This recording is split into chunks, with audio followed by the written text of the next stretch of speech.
तेल मेहंदी की रस्म माहम के स्कूल के ग्राउंड में अंजाम पाई। बारात का इंतजाम मिलन मैरिज हॉल में किया जाना था। मेहंदी की तकरीब के दौरान माहम की तरह अशल भी बुझी बुझी सी रही। बारात वाले दिन सुबह मुजम्मिल मस्जिद के जीने उतर रहा था। हजार कोशिश के बावजूद वो अपनी नज़र नहीं रोक सका। नज़र उठी।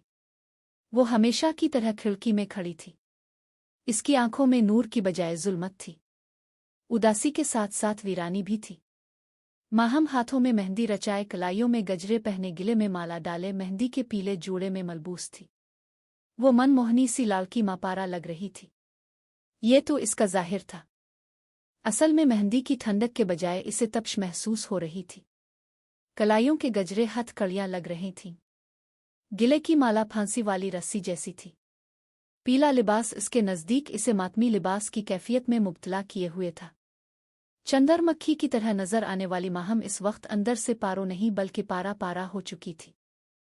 मुजम्मिल और माहम के माबैन कोई मिसाक, कोई मुआहदा तय नहीं था। इसके बावजूद वो दोनों अपने अपने महाज पर मुजरिम बने खड़े थे। किसने किसको मजरू किया ये मुइमा था। फिर भी वो दोनों मुस्तरिब थे। मुलाकात के बगैर सिर्फ महब्बत की मारिफत से इन दोनों के जिस्म मुअत्तर हो चुके थे। इस मुसाफत के दौरान उन्हें महब्बत की महक तो मुयस्सर आई, पर महब्बत की मंजिल नहीं मिली। उनके मिलन की कोई सूरत नजर नहीं आ रही थी। मेहंदी की तकरीब के बाद से माहम खिड़की में मुजस्समा बनी खड़ी थी। रात भर वो सुबह का इंतजार करती रही, जिसके इंतजार में वो खड़ी थी। वो इसके सामने था। वो अपने निकाह से पहले शायद आखिरी बार इसे देख रही थी। मुजम्मिल ने भी इस लम्हों के अंदर अंदर सदियों जैसा देख लिया। उसके दिल में पत्ता नहीं किया बात आई, वो वापस मस्जिद के अंदर चला गया। चंद मिनटों के बाद वापस आया। माहम वहीं खड़ी थी। मुजम्मिल ने इसे हमेशा की तरह एक नज़र देखा और नज़रें झुकाए अपनी गाड़ी में बैठकर लाहौर चला गया। अब जागने की बारी मुजम्मिल बेग की थी। वो रात भर अपने टेरिस पर सुबह का इंतजार करता रहा। खिली खिड़की को देखने वाली मुश्ताक आंखें इस बार मुजम्मिल बेग की थीं। इसके ज़हन में कुछ नहीं था सिवाय इस खिड़की के कि वो जल्द अज जल्द इस खिड़की को देखना चाहता था। नमाज से पहले देखने की इजाज़त इसको नहीं थी। मुजम्मिल गर्दन झुकाए गिल्ली से गुजर गया। उसके दिल में खिड़की का कोई ख्याल नहीं आया। इसने खुशू खुजू से नमाज अदा की। सब नमाजियों के जाने के साथ ही आज पहली बार हकीम साहिब भी चले गए।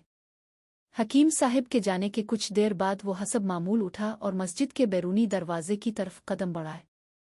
इसे कभी भी मस्जिद की हुदूद में खिड़की अखिड़की वाली का ख्याल नहीं गुजरा। इस दिन भी ऐसा ही हुआ था। मुजम्मिल ने सीढ़ियां उतरनी शुरू की। नजर उठाई, खिड़की खिली थी। माहम दुल्हन बनी खिड़की में खड़ी थी। मुजम्मिल ने हमेशा की तरह एक नज़र देखने के बाद अपनी नज़रें झुका ले। मुजम्मिल की आंखों में बुझे दीप जल उठे। होंठों पर मुस्कुराहट लूट आई। दिल से धक धक की आवाज आने लगी। दिल की धक धक दिमाग से बर्दाश्त नहीं हुई। दिमाग कहने लगा, बेग साहिब, खिली खिड़की के पीछे दुल्हन खड़ी है, खुश होने की बजाय पता तो कर लो वो किसकी दुल्हन है। दिल ने हुक्म दिया, मुजम्मिल साहिब, नजरें उठाओ और दोबारा देख लो। मेरा धड़कना बेवजह नहीं होता। मेरी धड़कन जिंदगी की अलामत है। नजरें उठाओगे तो बेअदबी हो जाएगी। दिमाग ने जल्दी से मैसेज दिया। उसी लम्हे दिल ने भी सदा लगा दी, मिस्टर बरेन, आप अक्ल वालों के साथ खड़े होते हैं और मैं इश्क वालों का साथी हूं। मुजम्मिल साहिब, तुम नजरें उठा दो। मुजम्मिल ने नजरें उठाकर देखा। माहम के चेहरे पर अजीब तरह की मसर्रत थी। वो थोड़ी देर इसे देखता रहा। आंखों की गुफ्तगू से दिलों को सुकून मिल गया। मुजम्मिल को गिल्ली में खड़े होकर मजीद इस तरह देखना गैर मुनासिब लगा। वो नजरें झुकाकर अपनी गाड़ी की तरफ चल दिया। बेटा अंदर आ जाओ, मरियम बीबी ने बड़े एतमाद से कहा, जो अपने दरवाजे पर खड़ी थी। मुजम्मिल घर के अंदर दाखिल हो गया। ड्राइंग रूम में एक आदमी व्हील चेयर पर बैठा हुआ था। इसके सामने हकीम आकिल अंसारी, गुलाब खान और शमाइल का शौहर शराफत बैठे हुए थे। दूसरे सोफे पर चंद औरतें थीं, जिनमें मोमिना, अशल, शमाइल, शाहिदा बीबी और एक तरफ अरूसा व्हील चेयर पर बैठी थी। जवान, मेरी बेटी से शादी करोगे? चौधरी शमशाद ने गिरजती हुई आवाज में पूछा। इससे पहले मुजम्मिल कुछ कहता ड्राइंग रूम में माहम दुल्हन के लिबास में मलबूस दाखिल हुई। मुजम्मिल ने हैरानी से चौधरी शमशाद की तरफ देखा। जवान, मेरी बेटी माहम से शादी करोगे? चौधरी शमशाद उसी अंदाज में दोबारा बोला। जी, मुजम्मिल ने माहम की तरफ देखकर कहा। जी, मुजम्मिल ने माहम की तरफ देखकर कहा। हक महर में क्या लिखवाओगे? चौधरी शमशाद ने बेधड़क होकर कह दिया। ये वाली फैक्ट्री लिख लें। और मुजम्मिल बेग ने हतमी अंदाज में जवाब दिया। माहम ने मुजम्मिल की तरफ देखा। ड्राइंग रूम में मौजूद सब लोगों ने बारी बारी एक दूसरे की तरफ निगाह डाली। उनके चेहरों पर मिली जली कैफियत थी। खुशी के साथ साथ हैरत भी नुमायां थी। हकीम साहब, बिस्मिल्लाह करें। चौधरी शमशाद ने निकाह पढ़ाने का फरमान जारी कर दिया। हकीम साहब, बिस्मिल्लाह करें। पिछली रात भी चौधरी शमशाद ने ऐसे ही कहा था। चौधरी शमशाद, ये निकाह नहीं हो सकता। एक आदमी घन गरज के साथ बोला। क्यों नहीं हो सकता ये निकाह? चौधरी शमशाद ने ललकार कर पूछा।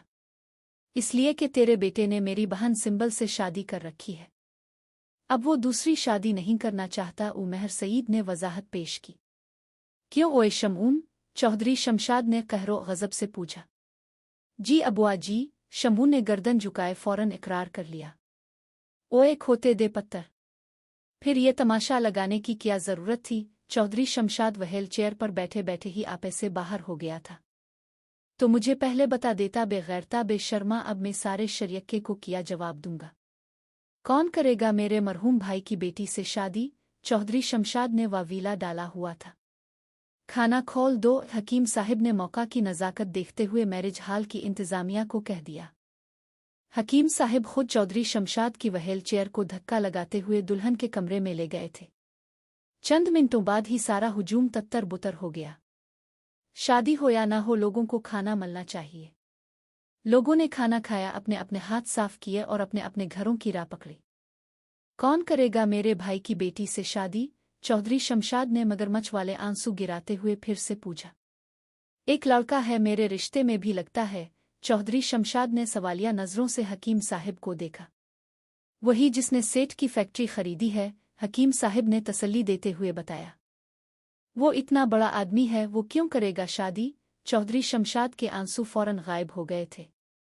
साथ ही इसने तफ्तीश भी शुरू कर दी। इसने मुझसे कहा था कि अब से रिश्ता मांगो।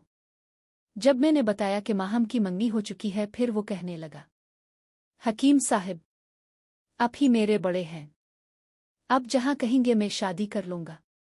मगर फिर भी हकीम साहिब, मुझे नहीं लगता वो लड़का मानेगा। चौधरी शमशाद ने रुक रुक कर अपने खदशे जाहिर किए। अंकल जी, आप क्यों फिक्र करते हैं? इसकी क्या मजाल वो अब्बा की बात टाले। हमारी माहम राज करेगी। इसके पास ऐसी 2 फैक्ट्रियां और भी हैं, 2 बंगले, 4 गाड़ियां और करोड़ों का बैंक बैलेंस अलग से है। अशल ने माहम का हाथ दबाते हुए कहा। चौधरी शमशाद की आंखें खिली की खिली रह गईं। इस वक्त ब्राइडल रूम में सिर्फ 5 अफराद थे।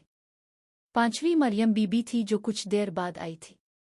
कुछ भी हो, मैं माहम की रजामंदी के बगैर हाँ नहीं कर सकता। चौधरी शमशाद ने अपना लालच छुपाते हुए संभल कर कहा। लाला जी, माहम और मुझे अब के किसी फैसले पर कोई एतराज न पहले था और न ही आइंदा होगा। अब जो भी फैसला करे हमें कबूल होगा। मरियम बीबी ने ताबेदारी के साथ साथ अपने हिस्से की ड्यूटी पूरी कर दी। तो फिर हकीम साहब, अभी इस लड़के को बुलाएं, अभी कलमे पढ़ा देते हैं। अल्लाह अल्लाह खैर सलाह। चौधरी शमशाद ने अपनी इज्जत बचाने के लिए फौरन रजामंदी जाहिर कर दी थी। चौधरी साहब, इस वक्त गैर मुनासिब है, मैं इससे फ़ोन पर बात कर लेता हूँ। इंशाअल्लाह कल सुबह फजर के बाद मैं निकाह पढ़वा दूंगा। ये मेरा वादा है। अब आज रात यहीं रुक जाए, गांव मत जाए। कल निकाह के बाद ही गांव जाइएगा। इस तरह आपकी इज्जत भी रह जाएगी और शरीयत के बरादरी को बातें बनाने का मौका भी नहीं मिलेगा। हकीम साहिब की बात चौधरी शमशाद के दिल पर जाकर लगी थी।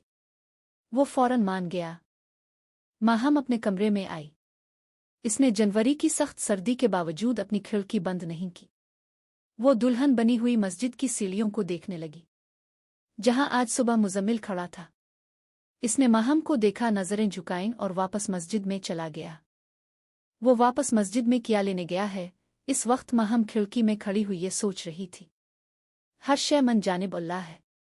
ए अल्लाह, ए मेरे मालिक, मैंने तुझसे मांगना छोड़ दिया था, आज फिर मांगता हूँ अपनी मोहब्बत को। मालिक, तो मुसब्बबुल असबाब है, मैं नहीं जानता तो कैसे करेगा, बस तो ही कर सकता है। मुझे माहम अता कर दे पूरे मर्तबे और मकाम के साथ। मुजम्मिल मस्जिद में आने के बाद सजदे में गुड़ गड़ा रहा था। इसके अश्कों से मसला भीग गया था।